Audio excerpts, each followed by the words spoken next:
इस पारे के आगाज़ में ही सूरत ज़ारियात है। इस सूरत में अल्लाह रब्बुल इज़्ज़त ने हज़रत इब्राहीम अलैहिस्सलातु वस्सलाम के पास आने वाले फ़रिश्तों का तज़किरा किया है जो मेहमान बन के आपके पास आए थे। इब्राहीम अलैहिस्सलातु वस्सलाम ने जब देखा कि मेहमान आए हैं, फ़जाअ बिइजलिन समीन, तो वो झट से गए और एक बुना हुआ बछड़ा अपने घर से लेके आ गए मेहमान की मेहमान नवाज़ी के लिए और मेहमान की तकरीम के लिए।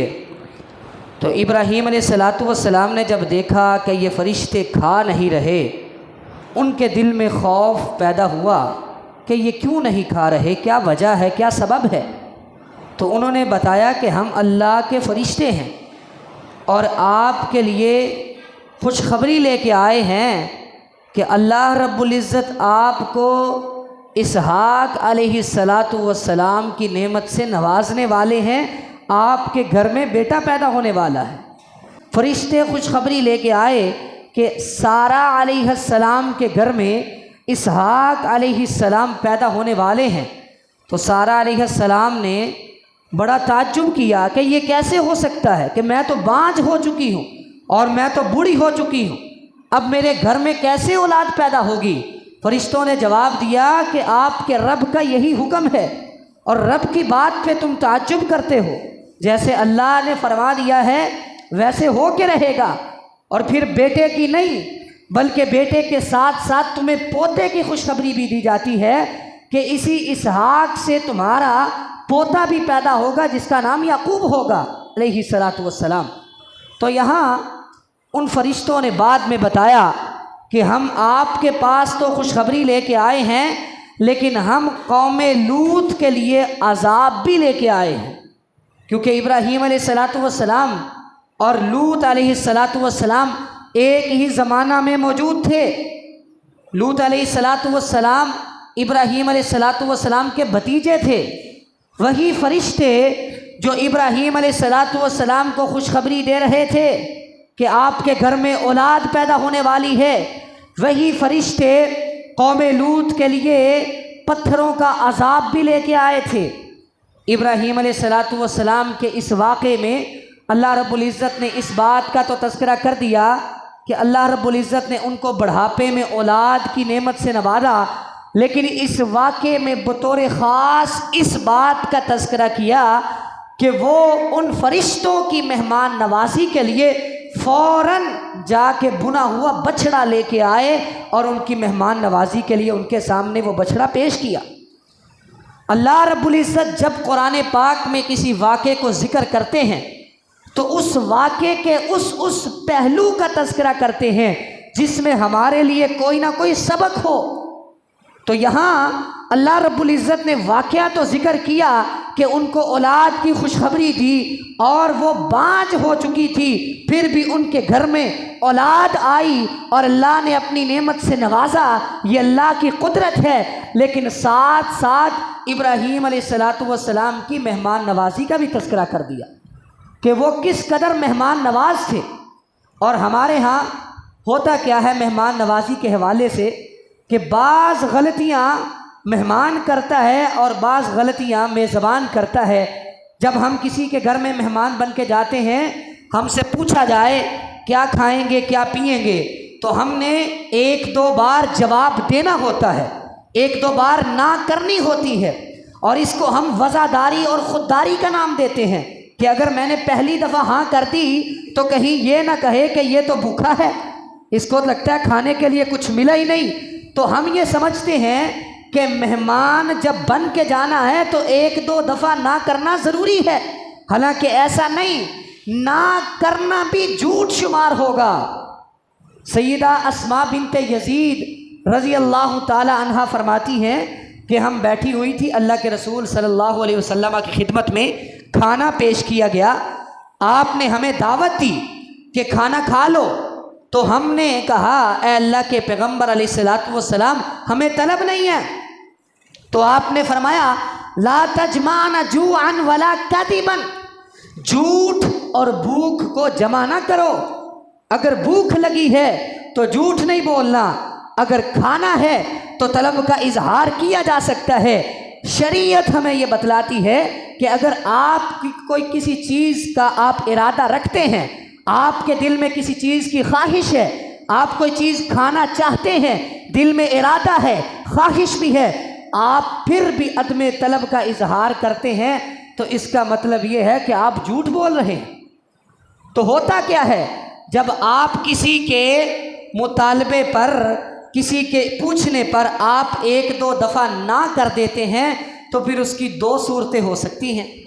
एक सूरत तो ये है कि वो मेज़बान आपके ना करने के बावजूद आपके सामने खाने के लिए कुछ ला के रख दे, तो ये उस मेज़बान की खुशकिस्मती है कि उसका आपके दिल में अच्छा तासुर कायम हो जाएगा। आप कहेंगे बड़ा मेज़बान है, बड़ा मेहमान नवाज है, मैंने तो बार बार ना की लेकिन फिर भी वो मेरे सामने खाना ले आया। लेकिन अगर वो आपकी बात पर यकीन करके, क्योंकि आप ना कर रहे हैं ना, आपने इसको खुददारी और वज़ादारी का नाम दिया है, आपने ना की, उसने आपकी बात मानकर आपके सामने कुछ नहीं रखा, तो आपके दिल में नफ़रत पैदा होगी। आप कहेंगे इसने तो झूठी सुलह मारी है, इसने तो एक दो दफ़ा पूछा है, तीसरी बार पूछा ही नहीं, पूछता तो फिर मैं कह देता। गलती आपकी है, आपको अगर तलब थी तो आप हाँ करते, क्योंकि मेहमान का मेज़बान पर हक है। अगर मेज़बान आपको नहीं भी पूछता, आप मुतालबा भी कर सकते हैं, क्योंकि आप मेहमान बन के गए हैं और मेहमान का मेज़बान पर हक होता है। ये हमें शरीयत तालीम देती है, लेकिन हमने एक दो दफ़ा झूठ बोलना है, ये हमारा रवाज और तरीका बन चुका है, हालांकि ये गलत तरीका है। और दूसरी बात, ये तो मेहमान गलती करता है ना, अगर दिल करता है तो मांगो, कहीं ऐसा ना हो कि वो आपको खिलाए ना, और आपने झूठ भी बोला, आपने भूख भी बर्दाश्त की, और अपने इस झूठ की वजह से उस मुसलमान भाई के ख़िलाफ़ आपके दिल में नफ़रत भी आई कि इसने तो मुझे कुछ खिलाया ही नहीं। और दूसरी बात, मेज़बान के लिए, मेज़बान को भी चाहिए, इब्राहीम अलैहिस्सलातु वस्सलाम का ये तरीका अल्लाह रब्बुल इज़्ज़त ने बतौर ख़ास जिक्र किया। जब फरिश्ते आपके पास आए, इंसानी शक्ल में आए, आपने पहचाना नहीं और आपने पूछा भी नहीं, पूछते तो फरिश्ते बता देते कि हम तो फरिश्ते हैं, क्योंकि फरिश्तों ने बाद में बता दिया कि हम फरिश्ते हैं। पहले नहीं पूछा तुम कौन हो, कहाँ से आए हो, भूख लगी है कि प्यास लगी है, खाना क्या खाओगे। पूछने पुछाने में वक़्त ज़ाया करने से बेहतर है कि मेज़बान अपने हक़ को अच्छे तरीके से अदा करे, जो घर में मौजूद हो, मुयस्सर हो, वो मेहमान के सामने रख दे। वो मेहमान की मर्ज़ी है, वो खाए ना खाए, आपके पास जो मुयस्सर है आप उसके सामने रख दें। आपके बार बार पूछने की वजह से वो भी ना करता जाएगा और आप भी उसे झूठ बोलने पर मजबूर करते रहें। तो इसलिए मेज़बान को भी अपने हक़ का ख्याल करना चाहिए और मेहमान को भी अपनी चाहत का और अपनी ख्वाहिश का इजहार अच्छे तरीके से कर देना चाहिए। और ये तरीका सही तरीका है, हमने अपने तरफ से खुददारी और वज़ादारी बना ली। उसके बाद अल्लाह रब्बुल इज़्ज़त ने इसी सूरत में इंसान को पैदा करने का मकसद जो है उसका तज़किरा कर दिया। वमा खलक़तुल जिन्न वल इंसा इल्ला लियअबुदून, कि जिन्नो इंस को पैदा किया गया है, मकसद क्या है? अल्लाह रब्बुल इज़्ज़त की इबादत। और अल्लाह रब्बुल इज़्ज़त ने साथ ही इस बात का भी तज़किरा कर दिया और बतौर तंबी ये बात ज़िक्र कर दी, क्योंकि अक्सर इंसान अल्लाह की याद से और नमाज से अपने रिज़्क़ कमाने की वजह से गफलत में पड़े रहते हैं कि अगर नमाज पढ़ने चले गए, अगर इबादत करने चले गए तो कारोबार का क्या बनेगा, दुकान पे जो ग्राहक आना है उसको सामान कौन देगा, उस दौरान जो मुझे मुनाफा होना है वो मुनाफा कहाँ जाएगा। इंसान अपना रिज़्क़ कमाने के चक्कर में इबादत से गाफिल रहता है। इसलिए अल्लाह रब्बुल इज़्ज़त ने इबादत का हुक्म देने के बाद फ़ौरन बाद इस बात का तज़किरा कर दिया, इन्नल्लाह हुवर रज़्ज़ाक़ ज़ुल क़ुव्वतिल मतीन, कि अल्लाह ही रिज़्क़ देने वाला है और वो कवी है, मज़बूत है, उसे तुम्हारे रिज़्क़ की ज़रूरत नहीं, तुम कमा के उस अल्लाह को नहीं खिलाने वाले, और ना ही वो रब तुम्हारा खाने वाला है, वो तो तुम्हें खिलाने वाला है। इसलिए इबादत के लिए तुम्हें पैदा किया है, रिज़्क़ कमाने के चक्कर में इबादत से गाफिल ना हो जाना। तो ये भी अल्लाह रब्बुल इज़्ज़त ने जिक्र कर दी। उसके बाद सूरत तूर के अंदर क़यामत से अपने बंदों को डराया। व तूर व किताब मस्तूर फ़ी रक़्क़िम मंशूर वल बैतिल मामूर वस्सक़्फ़िल मरफ़ू वल बहरिल मस्जूर इन्ना अज़ाब रब्बिका लवाक़ि। अल्लाह रब्बुल इज़्ज़त ने 5 कस्में उठा के तूर पहाड़ की कसम उठाई, किताब मस्तूर की कसम उठाई। इस किताब से मुराद लोहे महफूज भी है, कुरान भी है। फिर उसके बाद बैतुल मामूर की कसम उठाई। बैतुल मामूर वो घर है अल्लाह का जो आसमानों पे है, जिसमें रोज़ाना 70,000 फरिश्ते इबादत करने के लिए जाते हैं, और जब वो चले जाते हैं फिर उन 70,000 फरिश्तों की दोबारा कभी बारी नहीं आती। इस कदर अल्लाह रब्बुल इज़्ज़त की ये जो फरिश्ते मखलूक हैं इस कदर कसीर तादाद में हैं कि रोज़ाना 70,000 अल्लाह के घर में दाखिल होते हैं, अल्लाह की इबादत करते हैं। अल्लाह रब्बुल इज़्ज़त ने उस बैतुल मामूर की कसम उठाई और फिर आसमान की कसम उठाई, फिर उसके बाद समंदर की कसम उठाई। इस कायनात पर, इस धरती पर अल्लाह रब्बुल इज़्ज़त की जो सबसे बड़ी और सबसे वसी तरीन मखलूक है वो समंदर है। इस ज़मीन का 4 हिस्से ज़मीन के करें तो 3 हिस्सों पर पानी है, समंदर है। इतनी बड़ी अल्लाह की मखलूक है। अल्लाह रब्बुल इज़्ज़त ने अपनी इन 5 मखलूकात की कसमें उठाकर ये कहा कि अल्लाह का अज़ाब आने वाला है, क़यामत आने वाली है, और जब वो अज़ाब आ जाएगा उससे कोई बच नहीं सकेगा। उस अज़ाब का जो मुस्तहिक होगा वो अज़ाब उसे मिलेगा और वो अपने से अज़ाब को दूर नहीं कर सकेगा। यहाँ ये बात समझ आती है कि अल्लाह रब्बुल इज़्ज़त खालिक है। वो खालिक जब कसम उठाता है उसे इख्तियार है, वो जिसकी चाहे कसम उठाए, वो चाहे तो अपनी मखलूक की भी कसम उठा सकता है।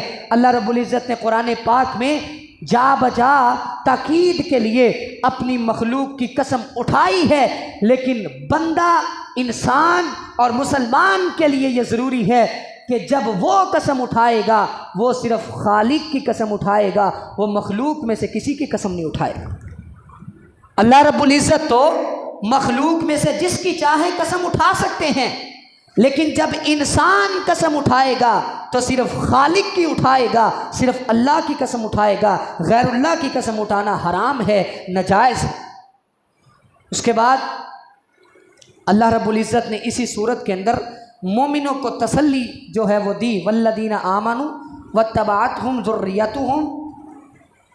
अल्लाह रब्बुल इज़्ज़त ने इस बात का तज़किरा कर दिया, वो लोग जो ईमान लाए और फिर उनकी औलाद ने उन ईमान वाले वालिदैन की तरह ईमान को कबूल किया और ईमान वाले अमल किए, अमल साले को अपनाया, तो कल क़यामत के दिन अल्लाह रब्बुल इज़्ज़त जन्नत में उनको मिला देगा।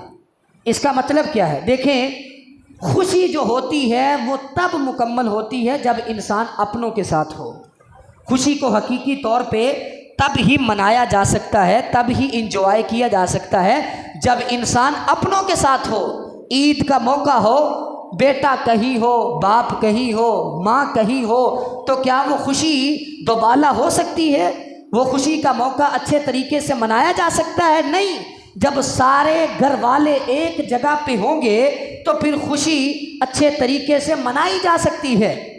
तो यही सवाल कल क़यामत के दिन के बारे में पैदा होता है कि बेटे के अमाल और हैं, बेटी के अमाल और हैं, बाप के अमाल और हैं, माँ के अमाल और हैं, हर एक के अमल का फ़र्क है। और कल क़यामत के दिन अल्लाह रब्बुल इज़्ज़त ने जब जन्नत में दर्जात देने हैं तो हर एक का दर्जा उसके अपने अमल के मुताबिक होगा। हो सकता है कि एक बाप अपने अमल की वजह से ऊपर वाले दर्जात को हासिल कर ले और बेटा अपने कुछ अमाल कम होने की वजह से बाप के दर्जे को ना पहुंच सके, वो नीचे वाले दर्जे पर हो, और वालिदा किसी और दर्जे पर हो। यानी एक ही जन्नत में बाप भी दाखिल हो गया, माँ भी दाखिल हो गई, बेटा भी दाखिल हो गया, बेटी भी जन्नत में चली गई, लेकिन चूंकि उनके अमाल एक जैसे नहीं थे, किसी की नेकियां ज़्यादा थी, किसी की कम थी, उनके दर्जात मुख्तलिफ हो गए, दर्जात बदल गए। तो क्या जन्नत में जाने के बाद जब माँ अलग है, बाप अलग है, बेटा अलग है, बेटी अलग है, बीवी अलग है, तो क्या ये कामिल खुशी होगी? नहीं होगी। कामिल खुशी तब होगी जब सारे इकट्ठे होंगे। तो अल्लाह रब्बुल इज़्ज़त ने अपने इस इनाम का तज़किरा कर दिया कि जब जन्नत में जाओगे, अगर किसी के आमाल की वजह से उसका दर्जा उसके बाप से कम होगा, या बाप का दर्जा बेटे से कम होगा, या बीवी का दर्जा खामद से कम होगा, या खामद का दर्जा बीवी से कम होगा, तो अल्लाह रब्बुल इज़्ज़त जन्नत के अंदर इनके अमलों के फ़र्क होने के बावजूद इन सब को जन्नत के अंदर एक ही दर्जे में इकट्ठा कर देगा, एक ही जगह पे इकट्ठा कर देगा। और ये अल्लाह का एहसान होगा ताकि वो जन्नत के अंदर अच्छे तरीके से खुशी इंजॉय कर सके। ये हसरत ना रहे कि मेरा बेटा भी जन्नत में है लेकिन पता नहीं किस दर्जे में है, मैं किस दर्जे में हूँ, मेरी बीवी भी जन्नत में है पता नहीं किस दर्जे में है। ऐसा नहीं होगा। पूरे ख़ानदान को अल्लाह रब्बुल इज़्ज़त एक दर्जे में जमा कर देंगे। और यहाँ भी अल्लाह रब्बुल इज़्ज़त का एहसान ये होगा, ऐसा नहीं होगा कि बेटे का दर्जा, बेटी का दर्जा, बीवी का दर्जा, तीनों का दर्जा नीचे वाला है, बाप का दर्जा ऊपर वाला है। ऐसा नहीं होगा कि बाप को ऊपर वाले दर्जे से ला के नीचे वाले दर्जे में उनके साथ शामिल कर दिया जाए, ऐसा नहीं होगा।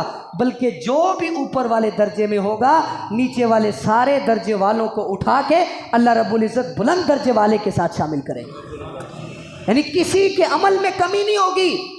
देखें, अगर 4 लोग नीचे वाले दर्जे में हैं जन्नत के अंदर, एक ऊपर वाले दर्जे पे है, अल्लाह रब्बुल इज़्ज़त उसको उठा के नीचे वाले दर्जे में ले आए तो उसके अमल का उसको पूरा बदला नहीं मिला, कमी हो जाएगी। तो अल्लाह रब्बुल इज़्ज़त किसी के अमल में कमी नहीं करेंगे, बल्कि जो नीचे वाले दर्जे में है उनको उठा के ऊपर वाले दर्जे में लेके जाएंगे, बल्कि उनके अमल से बढ़ा के उनको अता किया जाएगा और सारे ख़ानदान को जन्नत में एक ही जगह पे जमा कर दिया जाए। शर्त यह है कि सारा ख़ानदान जन्नत में जाए। इसके लिए अपने अमल हैं, अपने अपने अमल की बुनियाद पर जन्नत में दाखिल होना आपका काम है। जन्नत में इकट्ठा कर देना ये अल्लाह रब्बुल इज़्ज़त का काम, ये अल्लाह रब्बुल इज़्ज़त की रहमत और अल्लाह रब्बुल इज़्ज़त का इनाम है। उसके बाद इस पारे के अंदर सूरतुल हदीद है। खुलासतन सूरतुल हदीद में अल्लाह रब्बुल इज़्ज़त ने सहाबा के बारे में तज़किरा किया कि वो सहाबा जिन्होंने फ़तह मक्का से पहले इस्लाम को कबूल किया, फ़तह मक्का से पहले जिहाद किया, और वो सहाबा जिन्होंने फ़तह मक्का के बाद इस्लाम कबूल किया और फ़तह मक्का के बाद जिहाद किया, अगरचे दर्जे में बराबर नहीं, उनका दर्जा बुलंद है, इनका दर्जा उनसे कम है जो बाद में ईमान लेके आए। लेकिन वह कुल्लुम वअदल्लाहुल हुस्ना, अल्लाह रब्बुल इज़्ज़त ने हर सहाबी से जन्नत का वादा कर रखा है। हर सहाबी के लिए जन्नत है। और अगर सहाबी से कोई गलती कोताही हुई है तो अल्लाह रब्बुल इज़्ज़त ने उसको माफ़ कर दिया है। इस सूरत में बतौर ख़ास अपने नबी के साथियों के लिए इस इनाम और इकराम का ऐलान कर दिया कि उन सब के लिए जन्नत है। और फिर इसी सूरत में अल्लाह रब्बुल इज़्ज़त ने सदक़े का भी तज़किरा कर दिया। मन ज़ल्लज़ी युक़रिदुल्लाह क़र्ज़न हसना फ़युज़ाइफ़हु लहू व लहू अज्रुन करीम, कि जो बंदा अल्लाह रब्बुल इज़्ज़त को कर्ज़ा देता है, अल्लाह रब्बुल इज़्ज़त उसको बढ़ा चढ़ा के वापस लुटाते हैं, कई गुना बढ़ा के वापस लुटाते हैं। अल्लाह रब्बुल इज़्ज़त ने इस सूरत के अंदर अपनी राह में खर्च किए हुए माल को कर्ज़े का नाम दिया है। कर्ज़ा। अल्लाह रब्बुल इज़्ज़त को क्या तुम्हारे माल की ज़रूरत है? अल्लाह रब्बुल इज़्ज़त तो गनी है, अल्लाह रब्बुल इज़्ज़त गनी है, हम मोहताज हैं, हम फ़कीर हैं, हमें ज़रूरत है। लेकिन अल्लाह रब्बुल इज़्ज़त ने हमारे की खर्च किए हुए माल को कर्ज़े का नाम दिया है। माल देने वाला अल्लाह है, फिर माल खर्च करने का हुक्म भी अल्लाह ने दिया है, और हमने खर्च भी अल्लाह के रास्ते में करना है। यानी अल्लाह का दिया हुआ माल अल्लाह के रास्ते में लुटाना है। लेकिन अल्लाह रब्बुल इज़्ज़त ने इसको भी कर्ज़े का नाम दिया है। कर्ज़े का मतलब, इंसान जब किसी को कर्ज़ा देता है वो पैसे उसके होते हैं, जिसको देता है उसके नहीं हो जाते, मकरूज़ के नहीं होते। आपने किसी को 5 लाख कर्ज़ा दिया, वो 5 लाख आपका है, वो मकरूज़ का नहीं।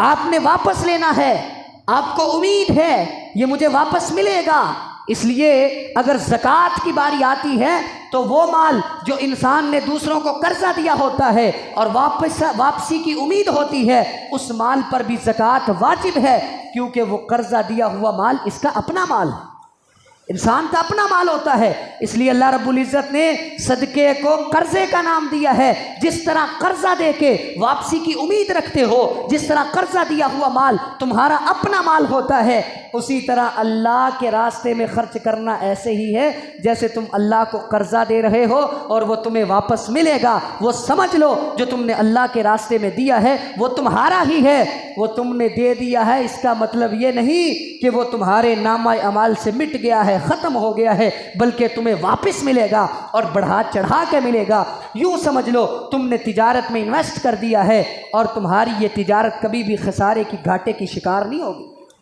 दुनिया के अंदर घाटा होता है, कमी होती है, इंसान के कारोबार में धोखा होता है, फरेब होता है, हादसा हो जाता है, कई अवारिज़ और लवाहिक पेश आ जाते हैं, लेकिन अल्लाह रब्बुल इज़्ज़त के साथ जो तिजारत है उस तिजारत में कभी भी घाटा नहीं हो सकता।